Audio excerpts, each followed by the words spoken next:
मीनाक्षी नटराजन का नामांकन रद्द होने का मामला, राज्यसभा में नामांकन खारिज होने का मामला, जहां पर मामले पर आज सुप्रीम कोर्ट में सुनवाई होगी। मीनाक्षी नटराजन की याचिका पर सुनवाई होगी। तो नटराजन रिटर्निंग ऑफिसर के फैसले को चुनौती दे चुकी हैं। इस पर सुप्रीम कोर्ट आज सुनवाई करेगा। तो मध्य प्रदेश से कांग्रेस ने मीनाक्षी नटराजन को उम्मीदवार बनाया था, लेकिन हलफनामे में कुछ गड़बड़ियों को लेकर रिटर्निंग ऑफिसर की तरफ से नामांकन रद्द कर दिया गया। तो मीनाक्षी नटराजन के नामांकन का मामला, जिस तरह से रिटर्निंग ऑफिसर ने मीनाक्षी का नामांकन रद्द किया था, नामांकन पत्र में आपराधिक मामले की जानकारी छिपाने का आरोप था।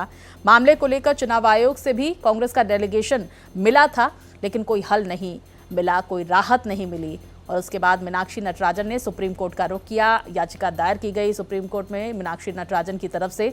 तो उस रिटर्निंग ऑफिसर के फैसले को सुप्रीम कोर्ट में चुनौती दी गई है। फैसले को गलत, पक्षपातपूर्ण और कानून के खिलाफ बताया गया है। विस्तार से जानकारियों के साथ हमारे सहयोगी गोपाल हमारे साथ जुड़ गए हैं। गोपाल, ये बड़ी जानकारी, आज सुप्रीम कोर्ट इस पूरे मामले पर सुनवाई करेगा। कितने बजे सुनवाई का समय रखा गया है? देखिए स्वाति, इसके लिए समय तय नहीं है, लेकिन 11 बजे के आसपास इस मामले में सुनवाई होने की उम्मीद की जा सकती है, क्योंकि कल जब मामले की सुनवाई के दौरान अभिषेक मनु सिंह भी जो नटराजन की तरफ से पेश हुए, उन्होंने कहा कि मामला काफ़ी गंभीर है, आज ही नॉमिनेशन का अंतिम दिन है, लिहाजा इस मामले में तुरंत सुनवाई कर ली जाए। सुप्रीम कोर्ट ने कहा कि डिफेक्ट दूर की अगर किया जाएगा तो फिर हम कल इस मामले में सुनवाई कर सकते हैं। वहीं महेश केवट जो बीजेपी के तीसरे उम्मीदवार हैं, उनके तरफ से मुकुल रोहतगी पेश हुए और उन्होंने इसका विरोध किया और कहा कि याचिका पर जल्द सुनवाई नहीं होनी चाहिए, क्योंकि कानून सम्मत रिटर्निंग अधिकारी ने यह फैसला लिया है, लिहाजा उस फैसले को बरकरार रखा जाना चाहिए। कोर्ट ने इस दलीलों को दरकिनार करते हुए आज सुनवाई का भरोसा दिया है। आज इस मामले में सुनवाई होगी।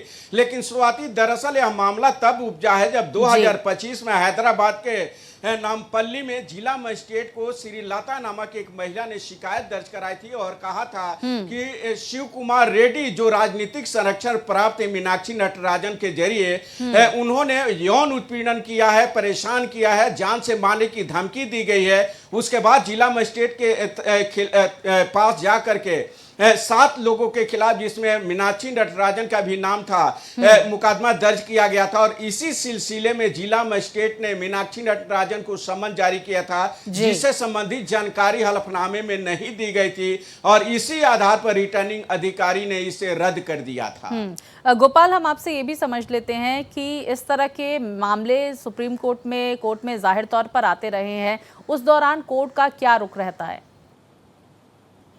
इस तरह के मामलों में? देखिए स्वाति, सुप्रीम कोर्ट ने कल ही स्पष्ट कर दिया है और साफ शब्दों में कहा है कि कानून इसके लिए साफ है, इसमें कोई गुंजाइश नहीं है और कानून अपने हिसाब से काम करेगा। तो इसे कहीं ना कहीं सुप्रीम कोर्ट यह मानकर चल रहा है कि अगर मीनाक्षी नटराजन ने इस जानकारी को छुपाई है और जो कानून में प्रावधान है कि बिना संज्ञान लिए हुए या बिना समन पर पेश हुए जो है इस आपराधिक मामला नहीं माना जा सकता है, तो फिर जो नामांकन प्रक्रिया जो रद्द की गई है उसे बहाल कर सकता है। लेकिन सुप्रीम कोर्ट देखेगा कि इसके पूर्व में जो फैसले दिए गए हैं उस फैसले में क्या कुछ आदेश दिया गया है, उसी आदेश के मुताबिक सुप्रीम कोर्ट इस मामले में भी फैसला लेगा। बहुत शुक्रिया आपका गोपाल, इस बड़ी खबर पर नजर बनाए रखिए।